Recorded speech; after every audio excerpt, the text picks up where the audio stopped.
Apakah sudah terlihat slide-nya? Sudah, Bu. Sudah, Ibu.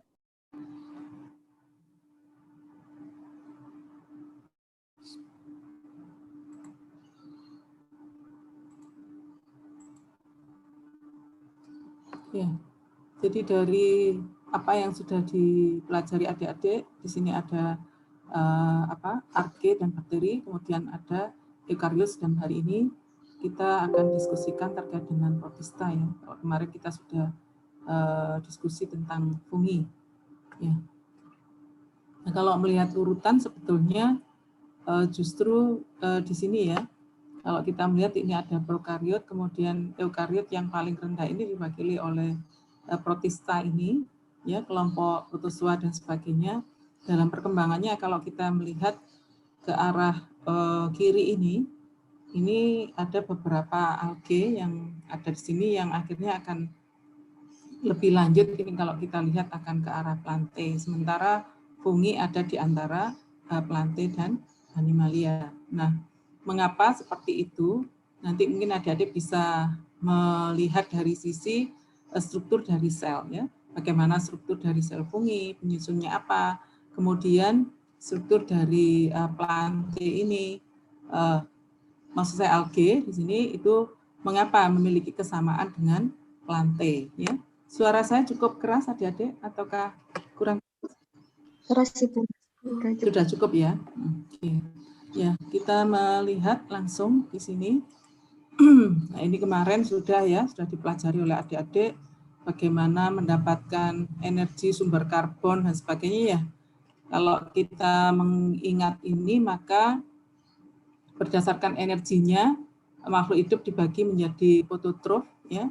Kemudian ada kemotrof atau biasanya yang lebih mudah adalah autotrof dan heterotrof. Ya, kalau di sini fototrof dan kemotrof ini adalah berdasarkan source of energinya apa. Kalau itu adalah cahaya matahari maka fototrof, sedangkan adalah bersumber dari chemical maka kemotrof ya gitu. Itu untuk sumber energinya. Sedangkan untuk kalau kita melihat berdasarkan sumber karbonnya maka dibedakan menjadi heterotrof ya karena sintesis ya ini melakukan sintesis, sedangkan yang heterotrof itu mendapatkan dari karbon organik yang ada. Ya, saya rasa mungkin itu yang membuat dasar dari pengelompokan untuk mendapatkan nutrisinya. Jadi metabolit diversity itu tergantung dari. Oke, kemudian kita langsung ke protista ya. Jadi bagaimana struktur dari protista? Ya, karena ini separated in many different kingdom berdasarkan selular anatomi, kemudian ecological role dan juga siklus hidupnya. Nah, mungkin nanti untuk protista ini tidak semuanya dibahas satu persatu ya reproduksinya, tetapi nanti untuk tugas adik-adik bisa memberikan contoh contoh dari alge, kemudian alge yang dicontohkan itu ditambahi dengan bagaimana reproduksinya. Itu saja untuk penugasannya.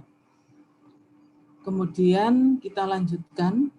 Jadi di sini ada yang uniseluler dan ada juga yang multiseluler. Di sini planktonik. Nah, kalau dia bersifat sebagai plankton ini, maka harus memiliki kriteria apa, adik-adik? Kalau planktonik ini berarti harus memiliki kriteria apa?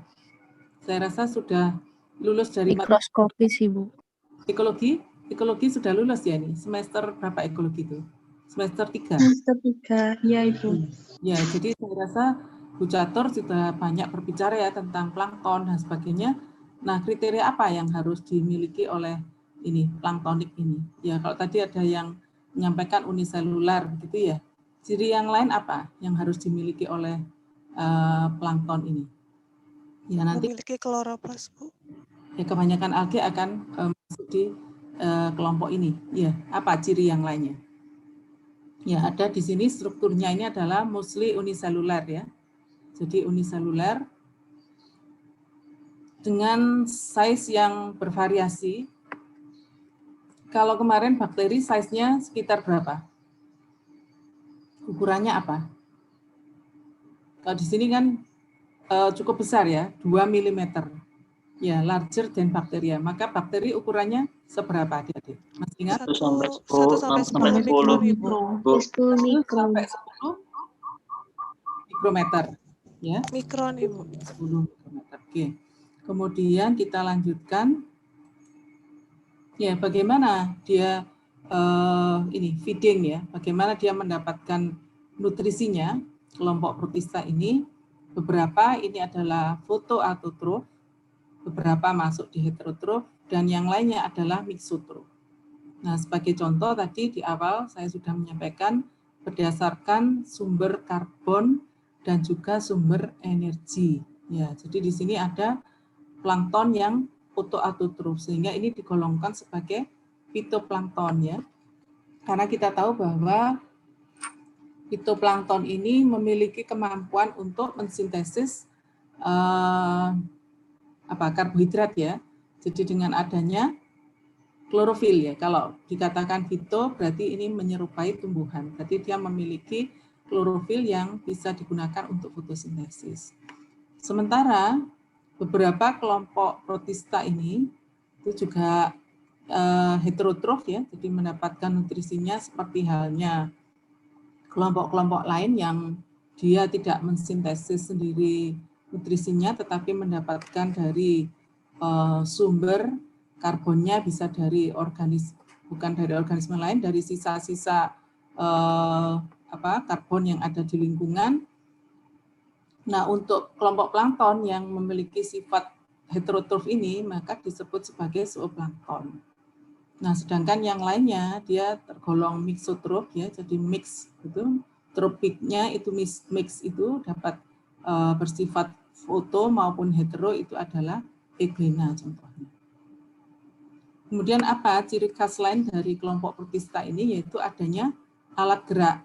Nah, alat gerak kalau pada bakteri mungkin adik-adik ingat apa yang merupakan alat gerak?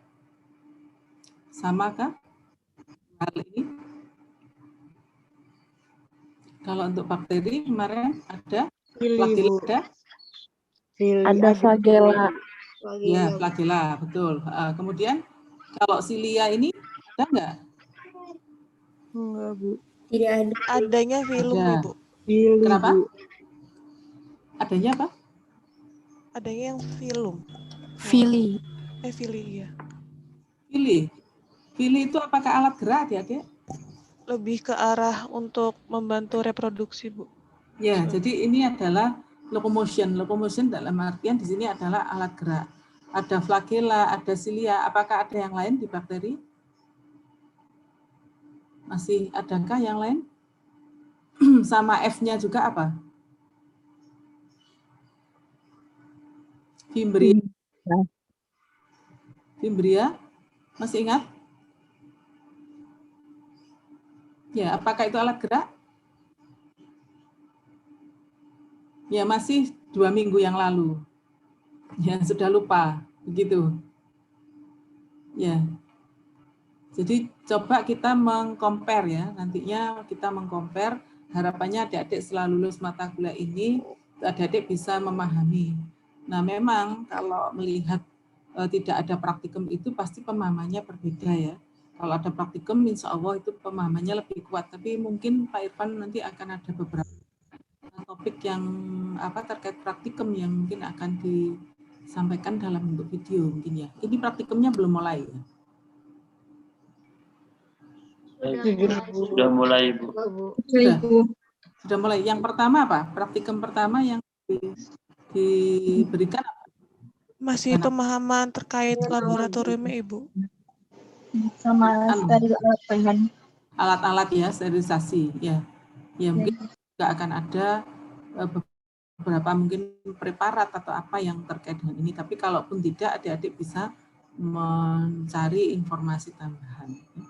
Oke, kemudian kita lanjutkan. Jadi di sini kelompok fitoplankton ini ternyata memiliki ini ya, terkait dengan biomass ya. Jadi hampir 1% of global chlorophyll biomass ini adalah kelompok fitoplankton ya. Kemudian kelompok fitoplankton ini bertanggung jawab atas 50% global fotosintesis. Ya, jadi ini fitoplankton ini adalah tergolong kelompok yang dominan di perairan ya. Nah, kemudian di sini dikatakan base of the oceanic food web ya. Jadi food web, rantai makanan yang ada di perairan itu sangat bergantung pada fitoplankton ini. Kemudian dikatakan juga di sini adalah regulate the global climate. Ya, kemudian sink for atmospheric CO2.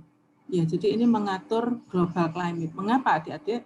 Fitoplankton berperan dalam meregulasi iklim global. Mengapa?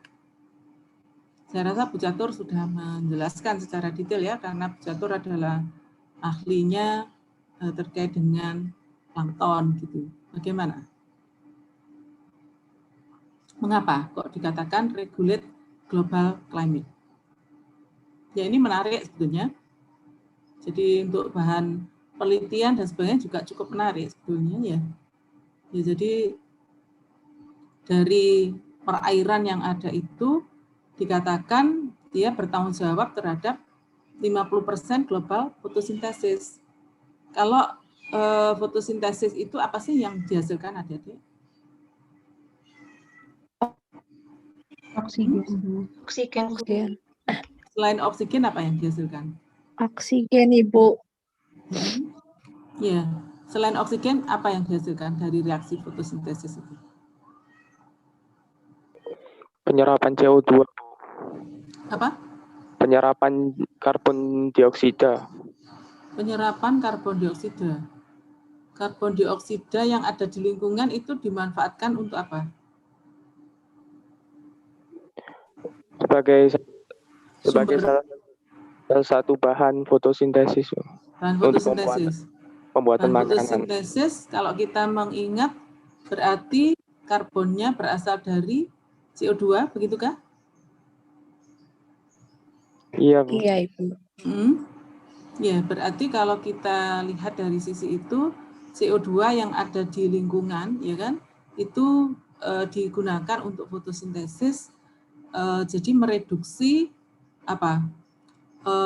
berbagai bukan polutan ya, jadi mereduksi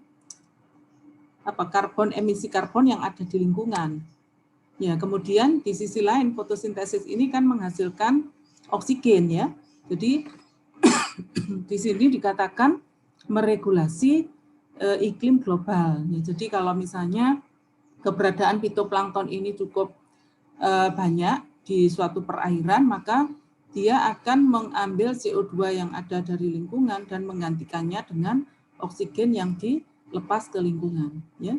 Jadi ini dikatakan maka meregulasi global climate. Ya. Nah, ini saya rasa ini menarik juga adik-adik untuk diteliti nantinya ya. Ya, mungkin gambaran saja, salah satu mahasiswa S3 kami itu ada yang meneliti terkait dengan mikroalgae. Ya, jadi mikroalgae itu bagaimana dia menghasilkan vitamin B12, kemudian bagaimana dia berkontribusi terhadap lingkungan perairan itu. Jadi ada ekologinya, ada mikrobiologinya. Itu adalah gambaran untuk nantinya adik-adik kalau akan melaksanakan penelitian. Ya. Oke, kemudian untuk kelompok fotosintetik ini diwakili oleh apa saja sih sebetulnya kita bisa melihat di sini, yaitu diatom ya. Diatom kelasnya adalah Bacillariophyta. Ya, kalau kita lihat di sini adalah uniselular. Ya, uniselular but agregat. Jadi walaupun dia uniselular tapi bersatu dengan individu yang lain, kadang-kadang juga ini membentuk suatu agregat. Nah, kemudian di sini diatom ini juga termasuk yang planktonik. Kemudian ini adalah untuk yang bentuk silindris ya. Kemudian ada juga yang bentuk ini boat shape, ini adalah kelompok-kelompok bentik gitu ya. Apa bedanya planktonik dengan bentik? Ya, ini saya jadinya merimain kuliah ekologi ini adik-adik. Apa bedanya plankton dengan bentos? Sudah lulus kan ekologinya ya? Izin menjawab Ibu. Ya, Plankton silakan. itu Yang keras, Mbak. Hewan-hewan yang melayang di air dan ikut arus. Sedangkan bentos itu dia hidup di dasar perairan, Bu. Oke, ya 100 ya, sudah lulus ekologinya ya. Jadi ada yang planktonik, ada yang bentik. Nah, kemudian karakteristik yang lain dari kelompok diatom ini adalah sel wall. Dia memiliki sel wall yang terdiri dari silika. Ya. Nah, kalau kita berdiskusi beberapa kingdom yang lain ya, yang kemarin kita sudah diskusikan itu kan ada yang dari kitin, ada yang dari selulose, kemudian ada juga polisakarida seperti halnya peptidoglikan ya, tapi untuk kelompok ini itu lebih spesifik yaitu terdiri dari silika. Nah, kalau kita lihat silika ini sifatnya bagaimana adik-adik? Lebih keras dari kitin, lebih keras dari selulose atau bagaimana? Silika. Belum pernah melihat silika?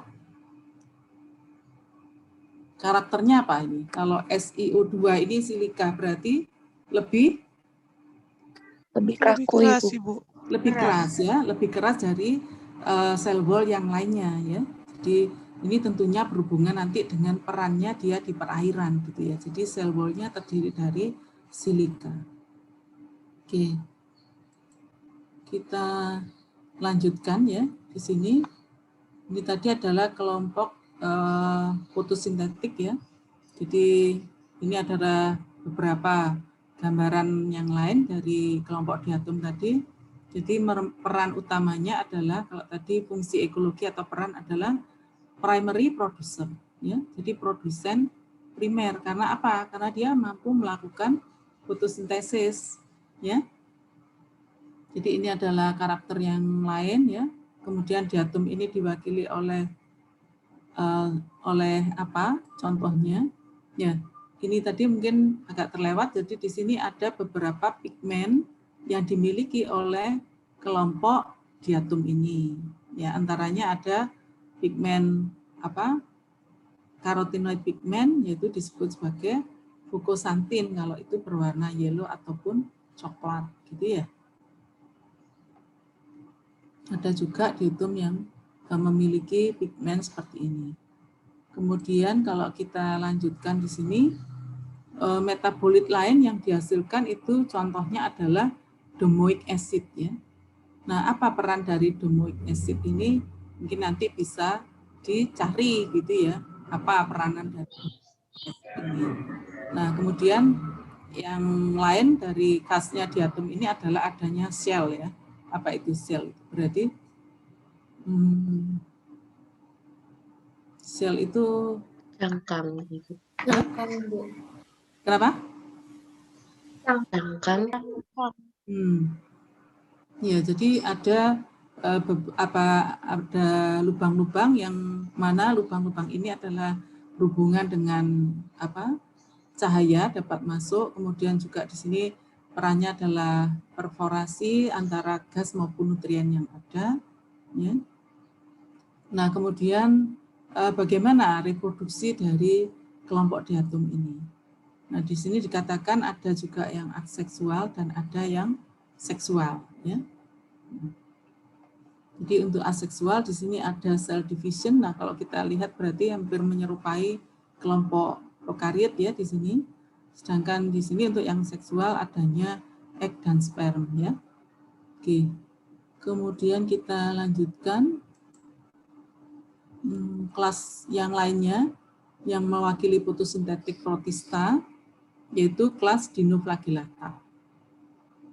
Jadi dinoflagellata ini juga merupakan important primary producer. Dia uniseluler dan memiliki flagella sebagai alat geraknya. Kemudian sel wall-nya itu tersusun atas selulus. Ya. Jadi di sini cell wall armored with plates made of cellulose. Jadi selulus penyusunnya, kemudian have chlorophyll. Walaupun dia memiliki klorofil yang harapannya adalah dapat mensintesis nutrisinya, tapi dia juga dapat mengingesti partikel makanan yang terdapat di perairan. Ya, berarti ini kan sifatnya hampir mirip dengan sel hewan juga ya, kalau dia mampu mengingest food particle. Jadi walaupun memiliki klorofil, dia dapat juga mengingesti atau memasukkan partikel makanan ke dalam selnya gitu. Kemudian di sini dikatakan ada klorofil A, klorofil C maupun peridin. Kemudian kelompok yang merupakan dinoflagellata, di sini contohnya adalah Zooxanthellae. Contoh Zooxanthella dari anemon. Kemudian kelompok ini juga memiliki kemampuan untuk menghasilkan toksin. Ya, toksinnya ini menyebabkan perairan itu menjadi berwarna merah. Ya. Jadi kalau pertumbuhan ataupun bloom dari dinoflagellata ini terjadi, itu akan menyebabkan red tides. Ya. Jadi lautan itu yang berwarna merah. Nah, pada kondisi yang demikian itu, dinoflagellata ini akan menghasilkan toksin yang menyebabkan kematian pada ikan. Ya.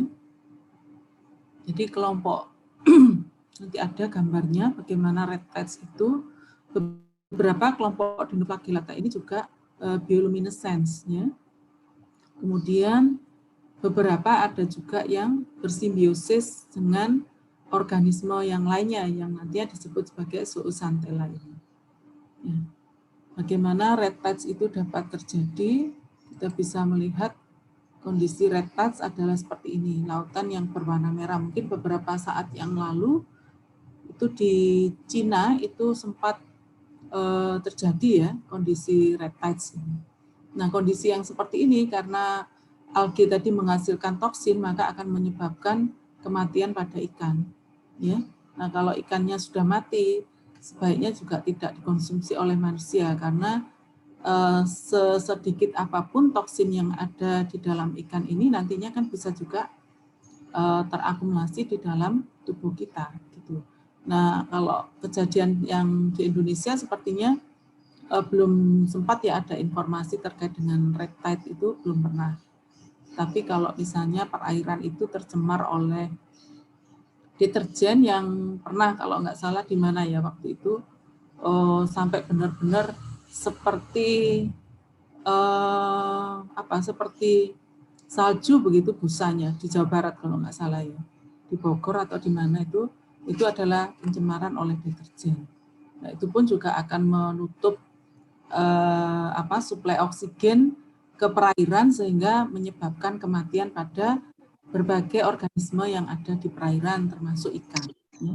Oke, sampai di sini mungkin ada pertanyaan adik-adik sebelum saya lanjutkan. Belum ada pertanyaan? Belum? Oke, kalau belum, lanjutkan.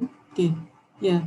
Beberapa fotosintetik protista yang lain ini adalah kelas Haptophyta, ya, atau Coccolithopores. Ini selnya kalau yang sebelumnya tadi ada dari silika, dari selulus, maka di sini kelompok Coccolithopores ini selnya itu dari ini calcareous coccoliths. Jadi kalsium ya, struktur penyusun selnya itu berasal dari Ca. Jadi kapur ya, Ca. Kemudian beberapa ini juga merupakan primary producer pada perairan. Nah, kemudian kalau kita lihat di sini termasuk flagellata ya di sini, flagellata. Kemudian dengan ukuran kurang dari 20 mikrometer. Contohnya adalah kelompok Coccolithopores ini adalah ya zooplankton ya. Maaf, ini mungkin tadi contohnya, ya ini contohnya adalah Cuculitus pelagicus ini ya. Perannya adalah sebagai primary producer, masih di primary producer. Jadi tadi ada 3 kelompok fotosintetik protista. Yang pertama adalah diatom, kemudian yang kedua apa adik-adik? Dinoflagellata. Kemudian yang ketiga ini Colitophores. ya, jadi itu adalah kelompok protista yang fotosintetik dan akan kita lanjutkan untuk kelompok-kelompok yang non fotosintetik. Apa saja? Di kelompok yang non fotosintetik di sini adalah yang zooplankton tadi. Contohnya di sini adalah foraminifera misalnya. Saya rasa untuk foraminifera ini tidak asing lagi pada saat di SMA mungkin sudah pernah belajar ya tentang foraminifera ini? Sudah pernah belajar atau belum?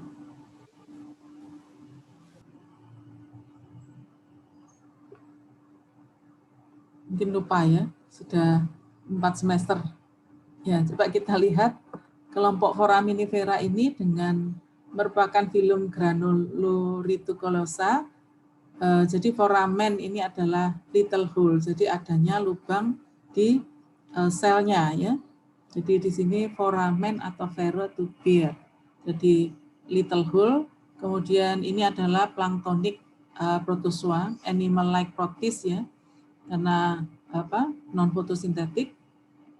Kemudian selnya terdiri dari kalsium karbonat. Jadi penyusun dinding selnya adalah kalsium karbonat. Ya kalau yang sebelumnya tadi ada silika dan sebagainya. Yang terakhir ini tadi yang Cuculidophores ini kan juga calcareous cuculit ya. Jadi ada Ca juga di selnya. Sedangkan yang foraminifera ini adalah CaCO3. Kemudian cell of planktonic foram sink to bottom to form foraminiferan ooze. Nah, foraminifera ini kalau kita ingat bahwa sumber minyak bumi itu kan dari apa? Dari fosil foraminifera ini kan adik-adik? Masih ingat? Pelajaran SMA itu kalau nggak salah. Jadi kalau kita lihat tadi, ini akan sink to bottom to form foraminiferan ooze ya. Nah, yang sudah planktonik protozoan ini kalau sudah mati dia akan tenggelam di dasar, maka akan membentuk berbagai lapisan yang tentu saja kalau itu sudah berjuta-juta tahun mungkin ya kita akan lihat sebagai fosil dan itu adalah sumber dari minyak bumi. Gitu. Kemudian bagaimana halnya dengan kelompok non fotosintetik yang lainnya? Ya masih foraminifera ini live in the bottom, free or attached. Ya. Jadi memang berdasarkan sifatnya yang zooplankton tadi dia ada di dasar ataupun dengan adanya alat gerak yang ada tadi bisa juga berfungsi untuk perlekatan.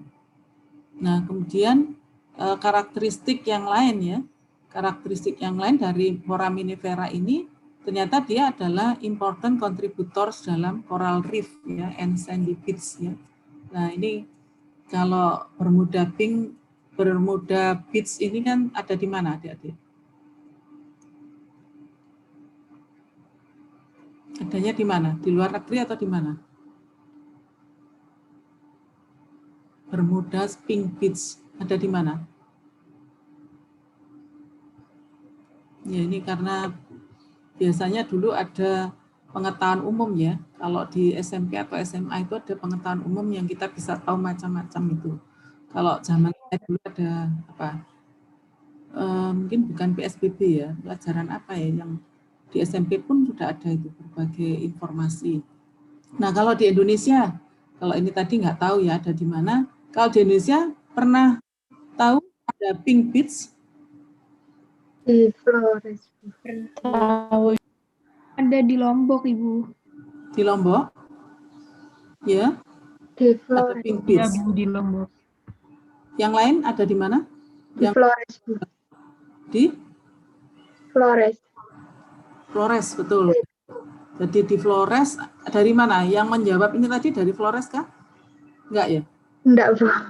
Enggak. Jadi di Flores ada daerah ya di Labuan Bajo itu ada dengan memang pantai pink ya. Ya. Jadi paling tidak itu kalaupun belum pernah pergi, adik-adik itu juga harus punya pengetahuan tentang ini. Karena dengan itu kan nantinya bersemangat. Kalau sudah kerja, ya kondisi kan pandemi ini insya Allah juga tidak lama ya. Kalau sudah kerja, sudah lulus, nanti kepingin kemana, itu kan paling nggak tahu. Jadi Flores itu luar biasa. Kalau menurut saya ya, alhamdulillah kami tahun 2016 ya, Eko dan Mikro itu sempat ke beberapa daerah di Flores, mulai dari sebelum ke Flores kami di Kupang, pengabdian masyarakat, kemudian lanjut ke ND dan juga ke Labuan Bajo. Ya, jadi kalau nanti tugas akhir itu saya rasa adik-adik jangan memaksakan diri yang benar-benar stay di laboratorium. Di luar laboratorium itu banyak hal yang indah juga ya. Jadi ini saya sampaikan angkatan ini kan 2018 ya kalau nggak salah. Yang mengambil ini 2019. 2019, Ibu. 2019 ya, oke. 2019 ya berarti 2018 sudah. Jadi saya menyarankan adik-adik untuk yang kemarin itu angkatan 2018 itu sepertinya banyak sekali yang interest ke laboratorium mikro, kemudian ada yang tertarik ke fisiologi hewan. Saya kurang tahu untuk ekologi bagaimana, mungkin sepi peminat atau bagaimana. Saya kira dengan kekayaan Indonesia, kekayaan alam yang luar biasa itu, as a ecologist adik-adik juga bisa eksplor macam-macam. Ya, apakah itu misalnya mikrobiologi lingkungan itu juga banyak hubungannya dengan ekologi. Jadi tidak menutup kemungkinan adik-adik penelitiannya di lab ekologi, tapi nanti bagian yang dikerjakan itu ada mikrobiologinya, itu enggak apa-apa. Dua lab itu kan bersebelahan ya. Sudah tahu ya. Ini angkatan 2019 sudah pernah tahu lab ekologi dan lab mikrobiologi ya? Sudah, Ibu. Sudah, Bu. Sudah ya, alhamdulillah. Kalau yang angkatan 2020 kan mungkin belum tahu labnya ada di mana. Jadi kesempatan seperti itu adik-adik sangat terbuka ya, nantinya jangan hanya ke mikro, ke fisik, ke kultur jaringan tumbuhan itu loh juga sangat menarik ya. Lapangan pekerjaan dan sebagainya juga sangat banyak. Eksplorasi berbagai tanaman obat itu juga sangat memungkinkan untuk ini ya, untuk penelitian. Mungkin kaitannya ekologi dengan kultur jaringan juga bisa ya, ekologi dengan fisiologi tumbuhan. Jadi saya di sini mengarahkan adik-adik, jadi riset itu as a biologist itu kan sebetulnya general, macam-macam biologi itu. Kalau nantinya sarjana sains ya, khususnya sarjana biologi kan adik-adik ya, itu sebetulnya nggak spesifik, misalnya nggak harus sudah saya mikrobiologis pengennya, saya tissue culture pengennya seperti itu. Ya memang tugas akhirnya adalah nantinya berhubung dengan itu, tetapi tugas akhir itu kan paling tidak kan 2 semester, sementara 6 semester yang lainnya itu kan dihabiskan adik-adik untuk as a biologist, ya kan? Nah, nanti pun pada saat adik-adik bekerja, itu yang ditangani mungkin berbeda dengan yang dikerjakan saat skripsi, sehingga saya di sini mendorong adik-adik untuk lebih memiliki waktu untuk memilih mau masuk ke working group yang mana, bukan working group yang favorit ya. Saya nggak tahu favorit itu karena dibimbing oleh, ya kalau di mikro favorit itu saya nggak tahu favoritnya apa karena dosennya ganteng-ganteng gitu ya. Nah, karena saya satu-satunya perempuan ya, nggak mungkin ada saingannya gitu, nggak bilang cantik-cantik gitu saya. Jadi apakah karena dosennya ganteng-ganteng, ataukah misalnya di lab yang lainnya itu mungkin disediakan dana ya dari penelitian dosen sehingga adik-adik berlomba-lomba ke sana gitu. Tapi saya menyampaikan di sini ada berbagai lab ataupun working group yang lain yang juga berpotensi sebetulnya. Jadi seperti itu, ekologi itu juga mungkin stafnya memang sedikit ya. Ya, stafnya ada Bu Vicky, ada Bu Catur, kemudian Bu Endang, gitu ya. Malah nggak ada yang ganteng ya kalau di ekologi. Maka itu misalnya tidak menjadi pilihan bagi adik-adik, ya jangan. Jadi banyak sebetulnya. Dan nanti dengan adanya kampus Merdeka ini kan adik-adik juga bisa melakukan riset itu di luar kampus. Dalam artian misalnya yang tertarik dengan pantai tertentu misalnya, dibimbingnya juga kolaborasi, jadi dengan staf yang ada di misalnya BKSDA, di mana kemudian dengan ekologi. Kalau saya terus terang senang adik-adik ke lapang itu senang sekali ya. Saya rasa di Indonesia itu ada yang dari Banyuwangi di sini.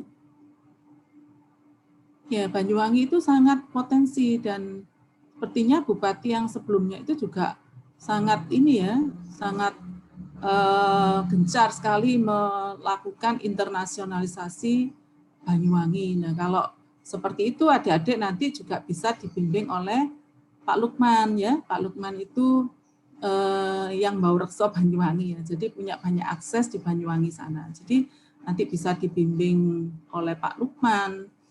Kemudian interaksi dengan ekologi itu sangat memungkinkan ya. Jadi di sini saya mungkin agak agak terpisah dari apa yang saya sampaikan, tapi ini penting adik-adik karena apa? Ini kan sudah 3 kelas. Nah, kalau 3 kelas nanti interestnya hanya ke mikro, ke FISH, kemudian yang lain apa yang menjadi ini daya tarik ya? Di lab mana misalnya? Di lab biomol misalnya, maka kapasitas lab itu dan juga selain kapasitas ya mungkin dosen memang ya, tapi kapasitas lab itu kan sebenarnya yang paling penting gitu. Sehingga adik-adik juga dari awal saya kira bisa memiliki interest ke lab-lab yang lain gitu, tumbuhan, ekologi dan sebagainya itu juga potensi gitu ya. Jadi jangan memaksakan diri misalnya semuanya ke mikro gitu ya, semuanya ke FISH. Ya nggak mungkin labnya cukup untuk menampung satu kelas ini rata-rata kan berapa? 45 lebih? Ya. Kalau 45 kali 3 aja berarti ada 135 kan? Ya, 135 kapasitas lab mikro itu kalau normal itu paling enggak cuma 20 sebetulnya ya, lab yang lama. Kalau lab yang riset kan untuk S2 dan S3. Ya, jadi itu mungkin bisa menginduksi adik-adik ya, bahwa di lingkungan itu demikian banyak keindahan yang bisa kita jumpai dan itu bisa menjadi objek riset kita, gitu ya. Nah, tadi kalau misalnya ingin ada yang dari Flores ingin ke sana itu juga boleh saja ya di daerah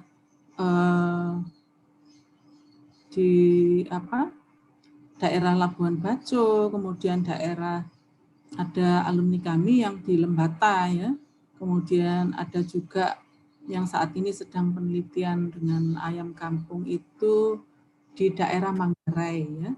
Jadi Manggarai itu masih masuk ke wilayah yang agak dekat dengan Labuan Bajo ya. Agak dekatnya kalau di sana adalah sekitar 5 jam begitu, itu agak dekat.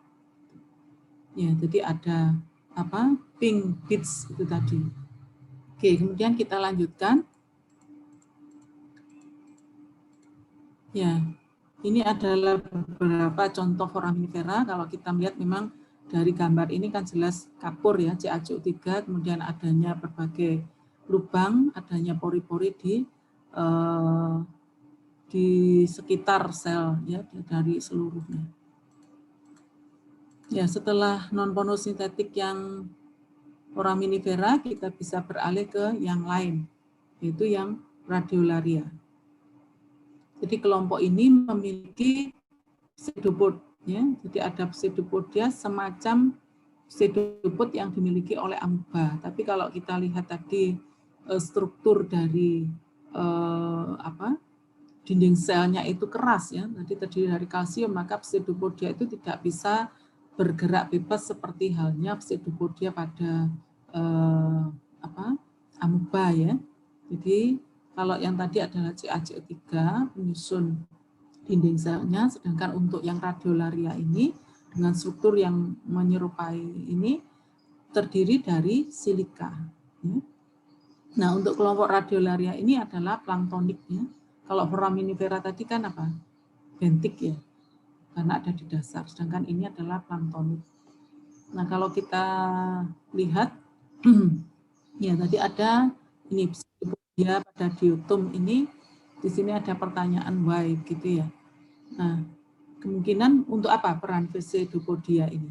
Kalau kita lihat, misalnya ada food particle di sini. Digunakan untuk apa? Apakah sama dengan pseudopodia pada amuba misalnya? Ya, kalau struktur dari dinding selnya itu dari silika, gitu, maka kemungkinan besar kan ini tidak seperti halnya pseudopodia pada amuba. Ya, tidak bisa fleksibel, tetapi kalau kita lihat di sini ada food particle yang menempel pada pseudopodia ini, karena tadi strukturnya adalah berlubang-lubang gitu ya, ada pori-pori dan sebagainya, maka food particle ini juga akan ditangkap oleh pseudopodia ini ya dengan cara yang berbeda dengan amuba, jadi dengan lubang-lubang yang ada di pori-pori sepanjang selnya ini. Kemudian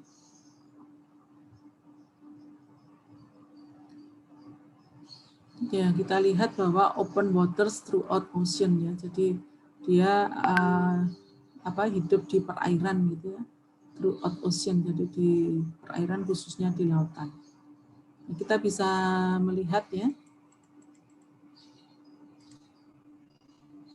untuk yang lainnya yang non fotosintetik juga di sini adalah kelompok Eglina. Ya, jadi di sini kelompok ini adalah hidup di freshwater, kemudian adanya flagella yang digunakan untuk alat geraknya. Oke, kemudian kalau kita lihat di sini, kelompok ini adalah yang tergolong mixotrop. Jadi dia memiliki klorofil untuk fotosintesis, tetapi dia juga beberapa eat small particles of living matter. Ya. Jadi dia mendapatkan nutrisi dari lingkungannya. Ya. Jadi bisa melakukan fotosintesis, tapi juga bisa mendapatkan nutrisi dari lingkungannya dengan cara hampir menyerupai animal. Ya. Itu adalah untuk genus Eglina. Apakah ada pertanyaan sampai di sini, adik-adik? Ya, memang kalau belajar yang seperti ini hampir sama dengan yang taksonomi mungkin ya. Hampir sama dengan dulu pernah taksonomi, tapi kalau taksonomi fokusnya adalah di klasifikasinya, sedangkan untuk di mikro ini kita lebih ke diversity-nya, lebih ke struktur selnya bagaimana, nantinya pengembangan di laboratorium misalnya akan dilakukan penelitian itu bagaimana, fokusnya adalah di sana. Ya kira-kira dengan penjelasan saya seperti ini, adik-adik itu bisa paham berapa persen ya kira-kira? Halo? Adik? 3 kelas ini ya, 100 berapa ini? Sekitar 137 partisipan. Halo? Sedang. Ya. Permisi Bu Tri. Ya. Ya, saya Yudhistira dari kelas A, Bu, izin menjawab. Kalau saya pribadi sekitar 50-60%, Bu. Karena agak masih ada kesusahan kalau membayangkan untuk klasifikasinya itu, bukan saking banyak itu kadang saya kalau pribadi masih agak itu. Jadi sekitar 50-60%. Ya. Oke, yang lain bagaimana? Yang lain? Tadi sudah ada kelas A terwakili, kelas B, kelas C, siapa mungkin yang bisa mewakili?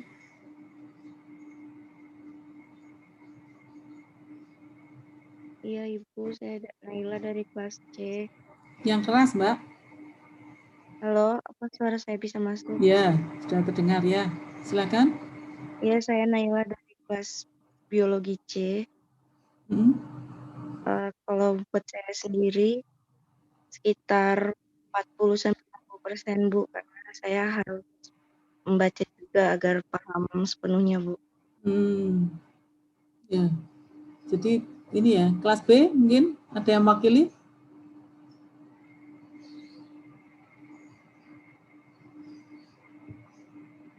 Kelas B tidak ada yang hadir kan? Ya, Permisi, Bu, Bu. saya Oni dari kelas B. Kalau Ya, saya yang keras? sendiri sekitar 50%-an, Bu, karena memang di sini banyak pelajaran-pelajaran yang sudah sedikit Lebih ini Mbak, mikrofonnya lebih dekat. Iya, Bu. Kalau saya sendiri sekitar 50%-an karena di sini banyak yang dipelajari, jadi harus mengulang lagi pelajaran-pelajaran yang terdahulu. Oke, ya. Ya, memang mungkin kalau dibandingkan dengan ini ya, kemarin kan kelas ini juga banyak yang mengantar bioteknologi ya. Iya, Ibu. Mungkin pemahaman lebih mudah di sana kah? Ataukah di mikro ini?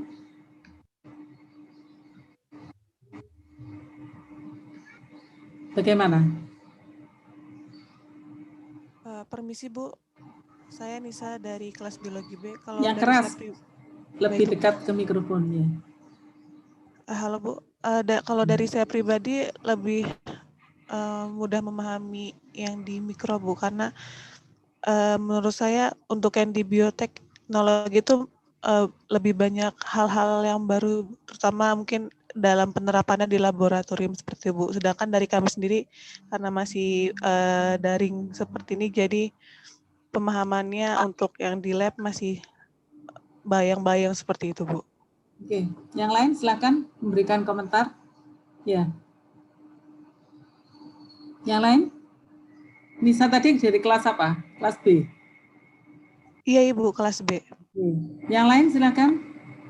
Permisi, Bu. Yang lain tidak sedang leyeh-leyeh kan? Lah ini yang nyimak seperti ini 50-40% ya, sedih saya sebetulnya ya.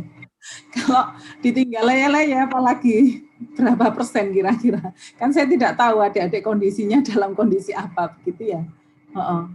Mungkin apakah lebih mudah bioteknologi dibandingkan dengan yang mikro ini? Permisi, Bu. Ya.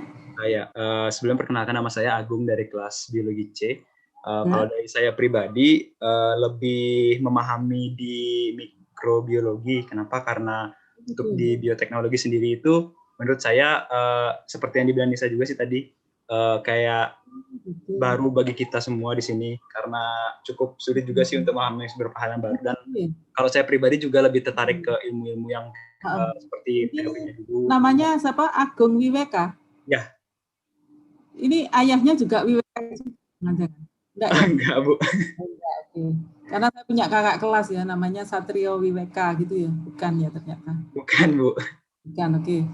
Ya. Yang lain bagaimana adik-adik? Permisi, Bu. Ya. Iya, saya Wanda dari kelas B. Kalau dari saya sendiri lebih di mikro sih, Bu. Soalnya kalau di mikro ini penjelasannya lebih detail ke masing-masing spesiesnya begitu. Jadi kalau misal di pengantar bioteknologi itu kan benar kata Agung dan Nisa tadi, itu lebih ke penerapannya begitu. Maksudnya lebih ke mikrobiologi apanya? Lebih mudah atau lebih sulit? Iya, lebih mudah karena di sini lebih kayak detail begitu, Bu. Lebih ke penjelasan masing-masing spesiesnya begitu. Oke, tadi Wanda belum jawab. Pemahaman dengan saya menjelaskan seperti ini kira-kira berapa persen? Saya sekitar 50-60%. Oke, terus tadi Mas Agung berapa persen? Kalau dari saya pribadi sekitar 60-70%. Oke. Nah, kalau pemahamannya 50-60% nanti kira-kira nilainya ya 50 gitu kali. Enggak ya adik-adik ya. Ya saya terus terang ya agak ini ya, maksudnya agak sedih sebetulnya pemahaman 40, 50, syukur ada yang 60% tadi. Tapi memang beginilah kondisi kelas daring ya. Adik-adik menyimak saja ternyata pemahamannya cukup 50% saja begitu. Nah, bagaimana kalau misalnya adik-adik tidak menyimak itu ya saya tidak punya bayangan dan itu adalah apa ya? Kalau saya sih termasuk yang ya sudahlah, kalian itu adalah an adult begitu ya. Jadi mau memperhatikan mau tidak ya terserah adik-adik yang membutuhkan gitu. Jadi kalau bagi saya, bayangan saya itu kuliah di pengantar bioteknologi itu lebih apa ya? Lebih semangat ya, walaupun saya kenyataannya adalah orang mikrobiologi, tapi saya lebih bersemangat di situ memberikan informasi ini, itu, dan sebagainya. Tapi ternyata adik-adik masih lebih mudah memahami mikrobiologi dibandingkan bioteknologi. Kesimpulan saya begitu, betulkah? Gitu? Betul, Ibu. Gitu ya. Padahal saya semangatnya sudah 45 kalau di bioteknologi itu, ya. Ya, itu pun juga tidak semua yang terkait dengan cloning detail itu kan tidak kami berikan karena kami paham itu adalah pengantar. Nanti kalau ingin lebih detail ya di teknik analisis biologi molekuler ataupun yang lain. Ya, tapi oke lah, nggak apa-apa. Mungkin mudah-mudahan adik-adik bisa nantinya pemahaman lebih meningkat ya, mungkin bisa dengan topik-topik yang lainnya nanti. Oke. Ya, saya lanjutkan adik-adik ya. Oke. Nanti kita untuk kuisnya bagaimana? Apakah setelah ini adik-adik apakah ada kelas? Ada, Ibu. Jam, Ada Ibu jam 10. jam 10? Jam 10:15 fisiologi tumbuhan. Oke, berarti ada waktu jeda 1 jam ya? Iya Ibu. Akan selesai 9.15 ya. Mungkin kita kuis cukuplah 30 menit, saya kira. Berarti saya harus mengakhiri jam, sekarang masih ada waktu 45 menit ya. Kalau misalnya nanti jam 9 kita kuis, berarti 9.30 bisa selesai ya insya Allah ya? Iya, Ibu. Gitu ya? Oke, berarti nanti tolong diingatkan kalau sudah jam 9 ya, saya akan lanjutkan dulu ini. Kemudian ya, nanti setelah kuliah akan langsung saya share. Mohon maaf kemarin yang kelompok harus membuat resume itu, kebetulan saya di kampus mencari file itu tidak ada sehingga nggak cepat terupload gitu ya. Akhirnya baru setelah di rumah begitu saya mencari, ketemu baru saya upload. Oke, kita lanjutkan ya. Jadi kelompok-kelompok protista yang lainnya di sini, contoh yang multiseluler itu adalah algae. Kalau yang tadi adalah kelompok-kelompok yang uniseluler. Ya, jadi untuk algae, general structure, ya ini lebih kompleks daripada uniseluler algae. Ya, kalau uniseluler itu diwakili oleh apa adik-adik? Mungkin nanti di belakang juga ada sih penjelasan. Ya, dikatakan di sini strukturnya lebih kompleks daripada uniseluler algae. Kemudian lack the highly specialized structure and reproductive mechanism of plants. Jadi mekanisme reproduksinya berbeda dengan tumbuhan yang ada di daratan ya. Kita bisa lihat langsung kelompok multiselular algae, multiselular protis ya. Jadi ada filum chlorophyta. Ya, filum chlorophyta ini diwakili oleh jelas karena chlorophyta maka memiliki klorofil ya. Mengandung klorofil ya. Kemudian tidak ada pigmen yang lain yang dimiliki. Nah, di sini kelompok chlorophyta ini kalau kita melihat ada juga yang uniseluler, yaitu ada Volvox, Cladopora maupun Desmid ini ya, yang uniseluler. Sedangkan yang multiseluler itu ada Ulva, ada Codium. Ya paling tidak adik-adik dari kelompok yang multiseluler itu tahu wakilnya itu apa, yang uniseluler itu apa, seperti itu. Nah, karena ini chlorophyta, maka jelas karakteristik utama adalah mengandung klorofil A, gitu. Nah, kalau terkait dengan perannya, tentu saja karena ini memiliki klorofil, maka dia sebagai produser, ya primary producer. Kemudian kita lihat untuk kelompok yang lain, algae. Kalau tadi adalah filum ya, filum chlorophyta. Kemudian di sini ada kelas ya, masuk ke kelas ya. Kelas Phaeophyta gini. Ya, saya mungkin tidak terlalu memaksakan untuk taksonominya, tapi adik-adik perlu mengingat saja bagaimana klasifikasinya ya, karena itu sudah diberikan di perkuliahan yang sebelumnya. Jadi untuk taksonominya bagaimana mungkin itu adalah responsibility pada saat sebelumnya. Jadi nanti merimain saja adik-adik bagaimana klasifikasinya. Kalau di sini kan ciri-ciri yang disampaikan. Jadi kelompok Phaeophyta, jadi di sini dikenal sebagai brown algae. Mengapa dia brown? Itu karena adanya pigmen, ya. Jadi di sini jadi adanya pigmen fucoxanthin, ya. Fucoxanthin ini from carotenoid, ya. Jadi di sini selain fucoxanthin dia memiliki juga klorofil A dan klorofil C. Nah, perannya di sini juga often dominant primary producer on temperate and polar rocky source, ya. Jadi kalau tadi dikatakan yang produsen primer itu biasanya adalah memiliki klorofil, namun kelas Phaeophyta ini juga kadang-kadang merupakan primary producer yang dominan. Karena walaupun dia berwarna coklat dengan pigmen fucoxanthin, tapi dia memiliki klorofil A dan C juga. Nah, tapi pada kondisi yang mana? Khususnya adalah pada temperate, ya, jadi pada temperate and polar rocky source, jadi pada pantai yang berbatu, ya, temperate, ya, pada suhu-suhu yang bukan bukan sebagaimana di tropis, tapi suhu yang temperate gitu. Nah, kelompok yang mewakili Phaeophyta di sini adalah ini ada Macrocystis, Pyrifera, ada Egrigia. Tapi adik-adik juga boleh memberikan contoh yang lainnya. Phaeophyta itu apa saja? Itu adalah pengkayaan, ya. Nanti pada saat membuat resume itu adalah pengkayaan. Nah, ini kalau kita melihat di sini ya, ini adalah orang berenang aja segini ya. Ternyata ya mungkin hampir di dasar lautan gitu ya. Ini besar-besar sekali ya. Pelagopis. Nah, coba diingat ya, dicari.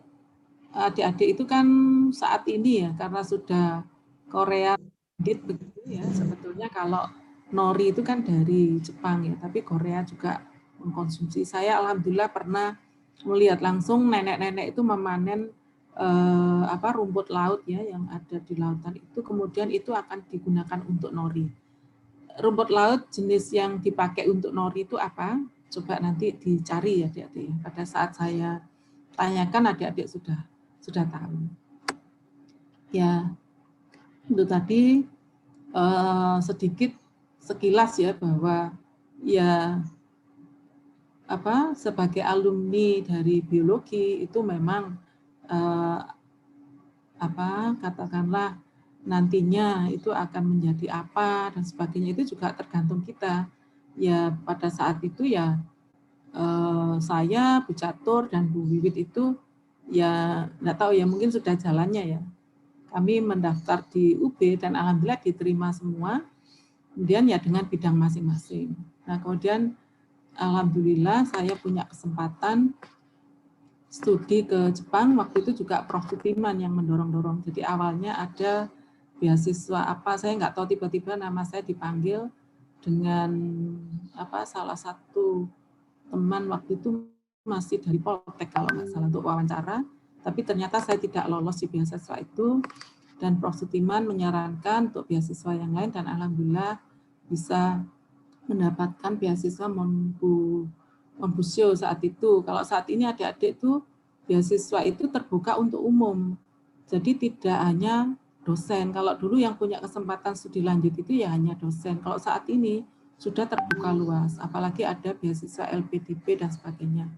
Ya alhamdulillah, salah satu cita-cita saya yaitu ingin melihat dunia yang lain itu ya banyak saya dapatkan di Jepang. Itu banyak itu hal-hal yang baik itu dari lingkungan, termasuk juga saya sempat berkunjung ke perusahaan jamur yang di Kyoto itu sangat terkemuka. Ternyata mereka mendapatkan isolat jamur itu dari Indonesia itu juga banyak, dari Thailand itu juga banyak, tapi karena kita nggak memungkinkan mengembangkan sendiri, ya akhirnya mereka yang mengembangkan. Gitu adik-adik ya.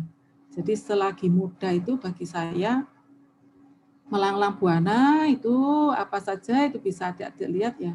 Terakhir saya justru melihat Indonesia itu setelah balik ke sini dan ada riset macam-macam, alhamdulillah juga belum sampai keliling Indonesia ya, tapi baru di NTT, kemudian alhamdulillah Ambon sudah pernah berkunjung, sampai ke Pulau Seram dan Pantai Ora itu juga karena ya mungkin sebetulnya kami hanya diminta untuk pelatihan di sekitar itu untuk nata de coco, tapi hadiah yang reward itu tidak selalu berupa uang ya adik-adik ya. Kalau bagi saya, bukan saya tidak butuh uang, tapi reward itu bisa pertemanan yang sekian lama, ya, continuity, kemudian kerjasama, ya, kemudian bisa dapat itu tadi hal yang maksudnya ya kepingin memang ke Pantai Ora, tapi bagaimana kesananya itu kan tidak terpikir gitu kalau semudah itu jalannya. Ternyata dengan memberikan pelatihan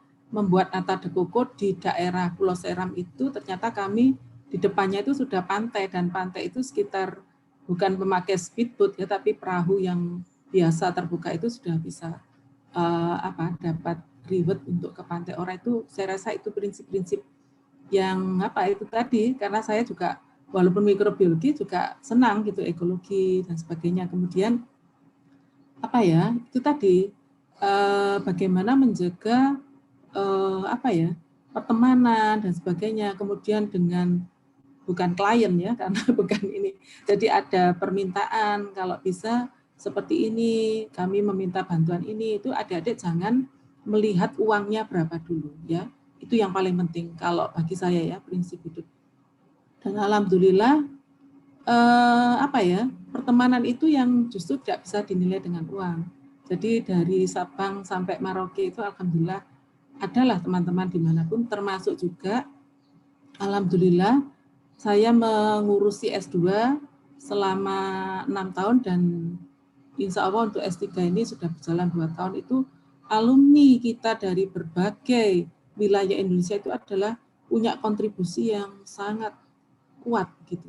Sehingga saya dengan alumni itu ya harus berbaik-baik ya. Jadi selama mahasiswa itu misalnya bukan tidak baik-baik ya, dalam artian kalau saya mengingatkan agak keras dan sebagainya, itu adalah dalam rangka membentuk adik-adik untuk menjadi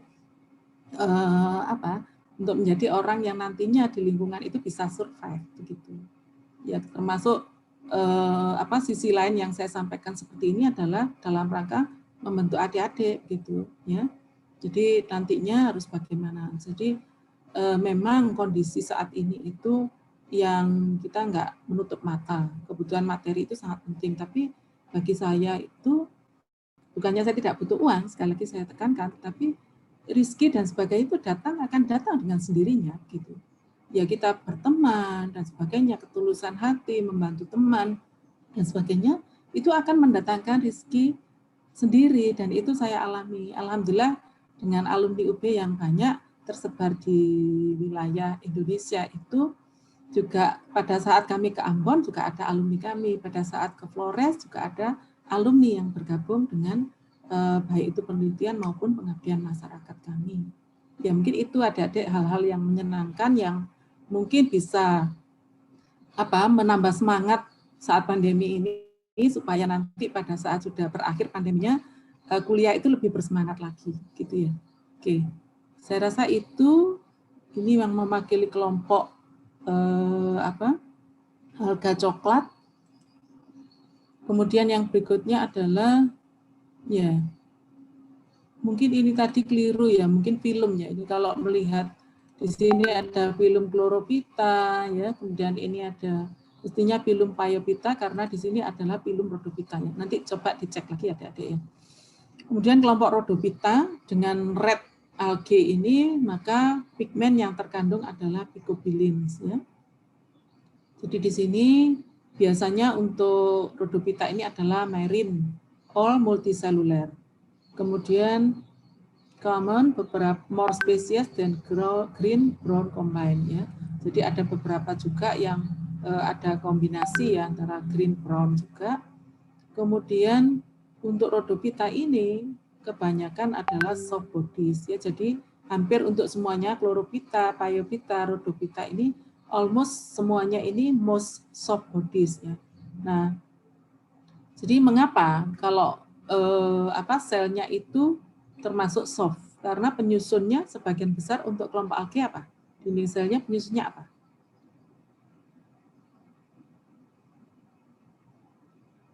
Material penyusun dinding sel dari alge apa?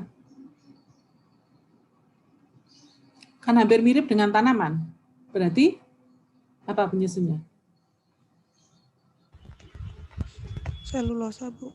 Selulosa, ya, selulosa. Nah, di sini ya jadi untuk yang red algae ini beberapa ada juga yang coralline red ya. Jadi kemungkinan ada juga yang mengandung kalsium karbonat ya. Jadi untuk yang kelompok rhodophyta ini ada beberapa, tetapi sebagian besar dari algae ini penyusunnya adalah selulus ya. Contoh di sini yang memiliki kristal kalsium karbonat antara lain adalah corallinae.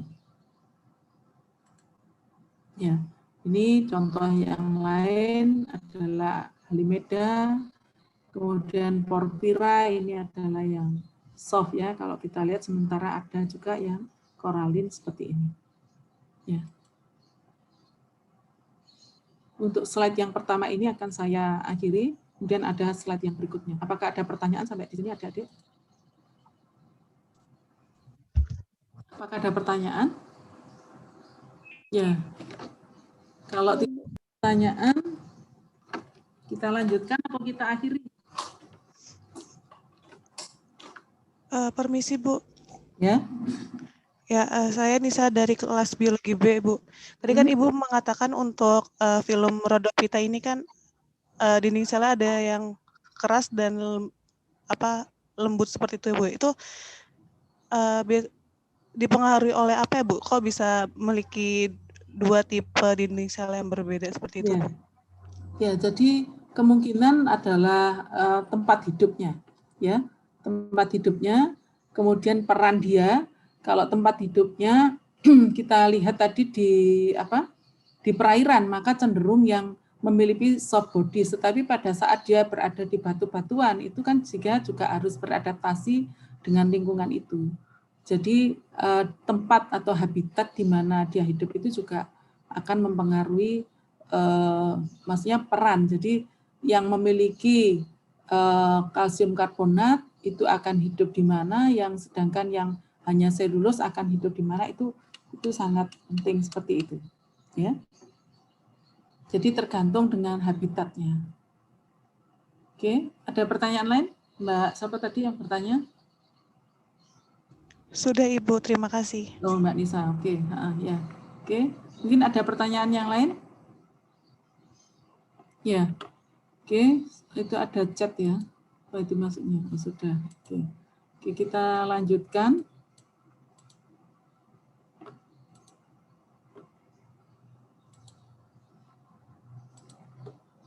Kita lanjutkan, kita semacam rangkuman dulu ya, tapi nanti ini yang protista yang lain agak ini ya mungkin agak tertinggal. Nah ini mungkin nanti akan saya share aja, adik-adik bisa mempelajari sendiri karakteristik dari protista ya, seperti ini. Ya, ada prinsipnya, gitu, not prokaryotes, tapi memiliki karakter ini. Saya rasa ini kan bisa dibaca sendiri ya nanti karakteristik. Kemudian lingkungan yang dibutuhkan bagaimana, nutritional type-nya bagaimana, ini ada di sini. Nah, untuk reproduksi, ini saya tidak membahas satu persatu, jadi nanti adik-adik di yang tugas membuat resume itu bisa menambahkan untuk reproduksinya. Ya. Kalau contohnya apa, misalnya Chlamydomonas, maka bagaimana reproduksinya itu dicontohkan di situ. Seksual, bagaimana aseksual disampaikannya nanti ya. Nah, ini ada beberapa juga konjugasi ya, contohnya adalah pada Spirogyra misalnya. Mungkin untuk konjugasinya ini saya rasa bisa nanti untuk yang tugas resume itu bisa dilengkapi dengan gambar aja, karena gambar bisa lebih memudahkan. Jadi conjugation pada Spirogyra misalnya bagaimana. Kalau ini kan penjelasan.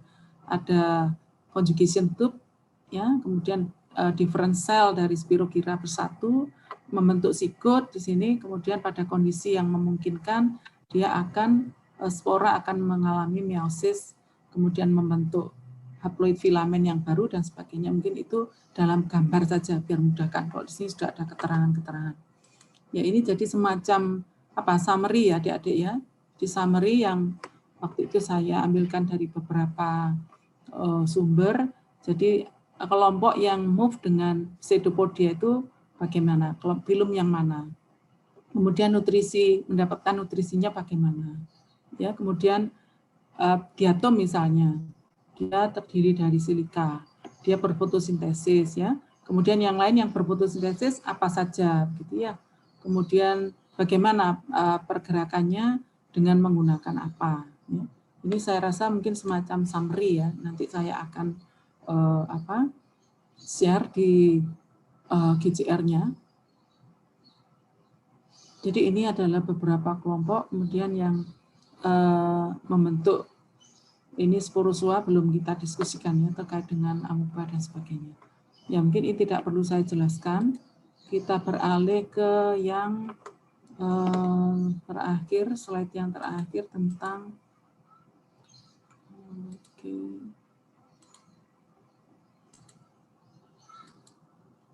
ya.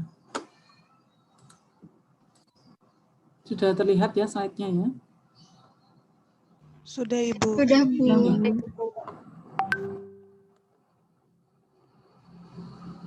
Ya, ini adalah penjelasan ya tentang protista tadi adalah bisa plant-like, animal-like, or fungus-like. Ya.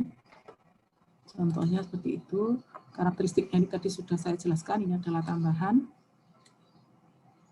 Nah, kita melihat kelompok yang termasuk dalam protozoa ya.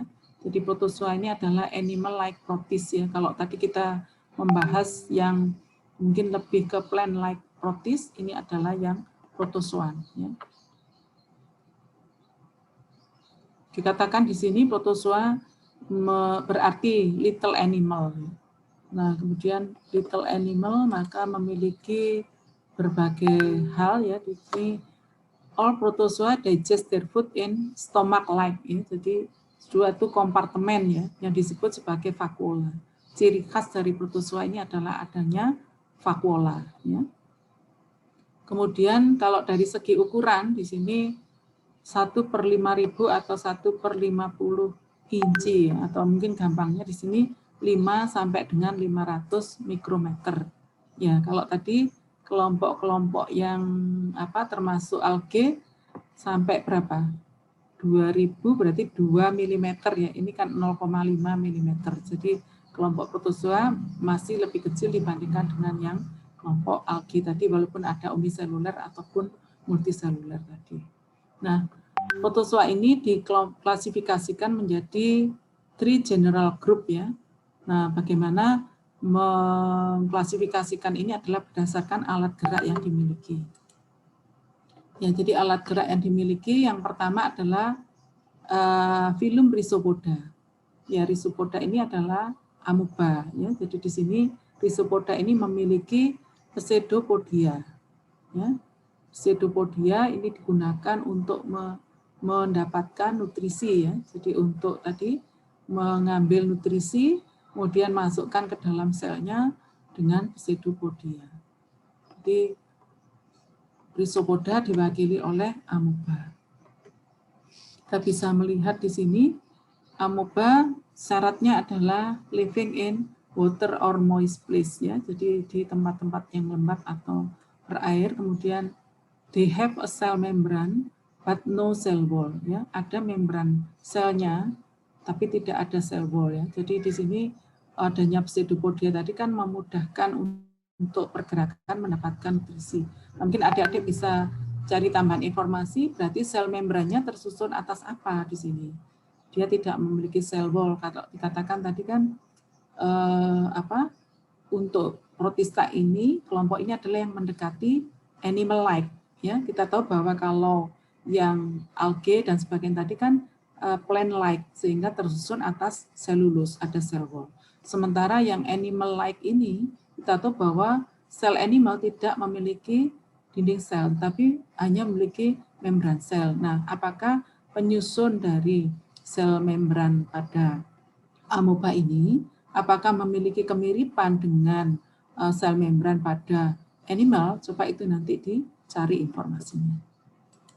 Ya, dengan pseudopodia yang seperti ini. Kemudian grup berikutnya adalah ya flagellata ya. Jadi ada flagellata. Flagellata ini tentu saja menggunakan flagella sebagai alat geraknya. Ya, kalau kita lihat di sini, the smallest of the protozoa and have one or several long, called flagella. Ya. Nah, kemudian di sini, it is a flagellata in the intestine of termites. Ya. Jadi di termites itu rayap ya.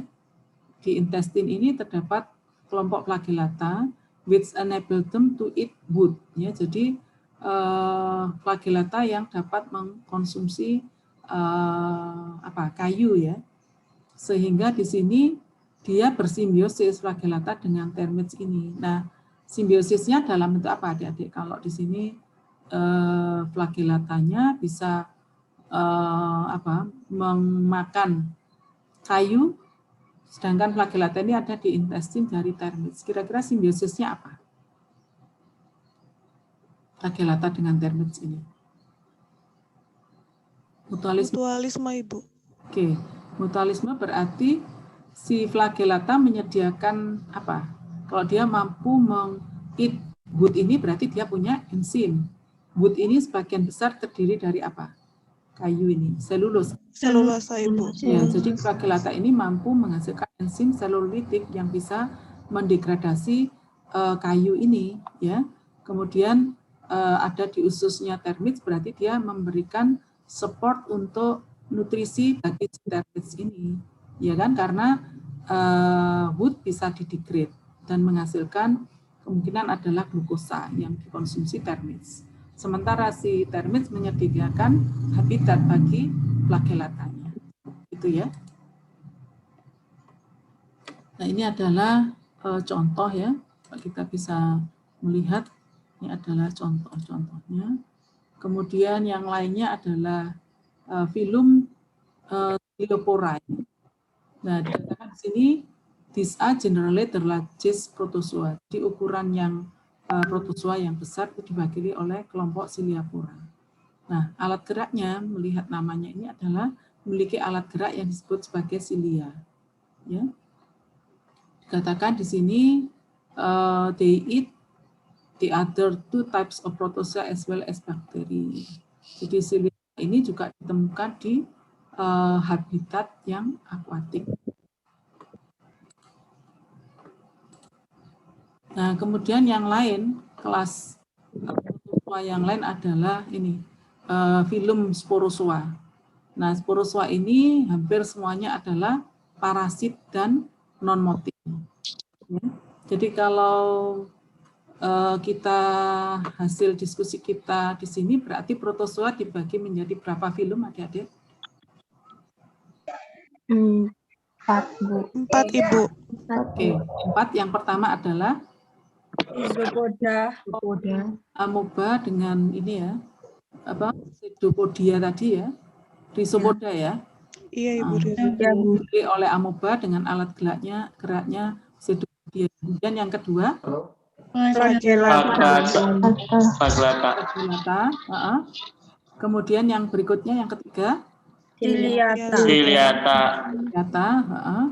Dan yang keempat ini adalah yang sporozoa. Parasit ya, hampir semuanya parasit. Nah, untuk sporozoa contohnya apa misalnya, Adik-adik? Plasmodium sp. Plasmodium. Plasmodium itu menyebabkan apa? Malaria. Kemudian yang lain bagaimana? Halnya dengan selain Plasmodium malaria. Yang lainnya apa? Trypanosoma, Ibu. Trypanosoma. Jadi ini adalah life cycle dari Plasmodium ya. Coba kita lihat saja. Kelompok ini adalah sudah algae ya. Jadi saya rasa ini ya Plasmodium ini. Yang terakhir Kalau ini adalah melengkapi yang alge tadi ya. Fotosintetik uniselular nih mewakili itu. Mungkin ada pertanyaan adik-adik sampai di sini. Ya memang tidak terlalu detail ya untuk protozoanya. Contoh-contohnya mungkin tidak semuanya tercover di sini. Jadi adik-adik nanti mungkin di resume bisa menambahkan. Kalau yang pertama ini tadi Rhizopoda, amuba, maka sifatnya ini kan juga apa? Parasit atau bagaimana sifatnya? Salah satu amuba yang adik-adik ketahui apakah menyebabkan penyakit ataukah menguntungkan?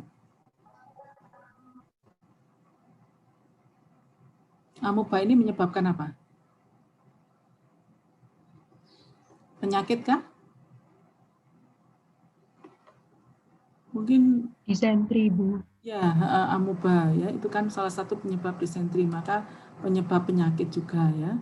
Kemudian yang berikutnya untuk yang kelompok flagellata ini ya, kalau kita lihat contoh yang ada ini tadi kan dia sifatnya juga apa?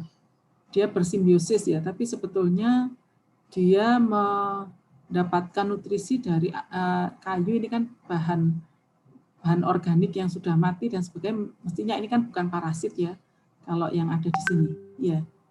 Jadi apakah ada kelompok ini yang menyebabkan penyakit? Kelompok flagellata? Mungkin trypanosoma, Bu. Trypanosoma? Iya. Itu masuk flagellata, trypanosoma? Iya, Bu, Bu. masuk flagellata. Ya, jadi nanti coba diberikan contoh yang merugikan, ya yang merugikan apa contohnya misalnya ya. Sepertinya kalau kita melihat sebagian besar protozoa ini kan penyebab penyakit ya adik-adik ya. Hampir tidak ada yang bersifat menguntungkan, mungkin kecuali ini tadi ya yang membantu termites ini tadi ya.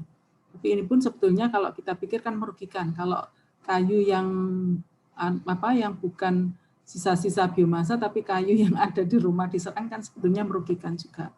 Apakah memang sebagian besar protozoa ini sifatnya adalah merugikan? Apakah ada dari protozoa ini yang menguntungkan, yang mungkin itu perlu ditambahkan di resume-nya ya nanti. Nah, kemudian kelompok Ciliopora ini apakah merugikan juga? Wakilnya contohnya apa Ciliopora misalnya? Ada itu, Bu. Paramecium.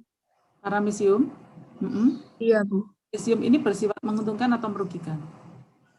Menguntungkan. Soalnya dia pengurai pada lingkungan akuatik gitu. Oke, itu menguntungkan. Kemudian contoh yang lain apa misalnya?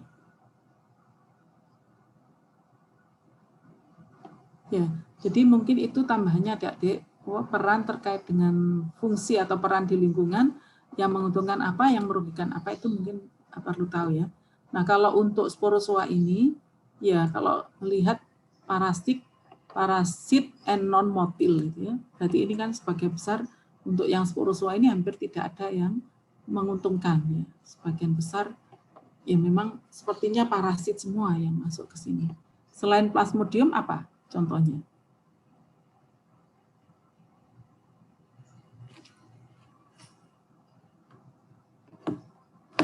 Ya. Ya, mungkin nanti coba dibuka-buka kembali untuk menambah wawasan. Saya kira cukup ya, karena untuk yang ini sudah mendiskusikan tentang alge. Tadi alge sudah kita diskusikan secara detail di tatap muka yang lebih awal tadi. Ya, sudah semua kan ini. Ya. Saya rasa ini tambahan aja, nanti akan saya upload ya ketiga materi ini. Ya. Ini kelompok Rhodophyta. Ya, ini kelompok Phaeophyta. Chlorophyta. Ini adalah Chlamydomonas yang uniseluler dan memiliki flagella. Nah, peran Chlamydomonas ini apa? Merugikan atau menguntungkan? Nah, mungkin ini adik-adik yang terlewat ya kemarin ya. fungus like protis ya. Ada juga fungi yang like protis ini Myxomycota. Ini kemarin klasifikasinya tidak terlalu saya singgung ya, tapi paling tidak slime molds itu kemarin sudah ya. Slime molds diwakili oleh kelompok apa? Ini gambar-gambarnya saja sih sebetulnya. Oke, saya rasa itu yang bisa saya sampaikan untuk hari ini adik-adik. Apakah ada pertanyaan? Ya. Oke. Kalau tidak ada pertanyaan, mungkin kita bisa kuis ya, sekitar setengah jam